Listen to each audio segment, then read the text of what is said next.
how to change caption subtitle language on Samsung Galaxy S26 Ultra. Let's start the video. First of all, go to app library. Here click on settings app. Now in settings, scroll down and click on accessibility. After click on accessibility, click on hearing enhancement. After click on hearing enhancement, click on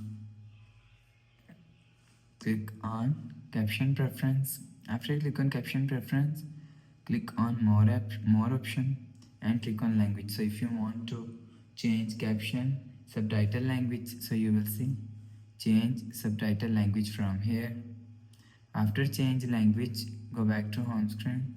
So that's how you can change caption subtitle language on Samsung Galaxy S26 Ultra. If you like the video, please subscribe. Thanks for watching.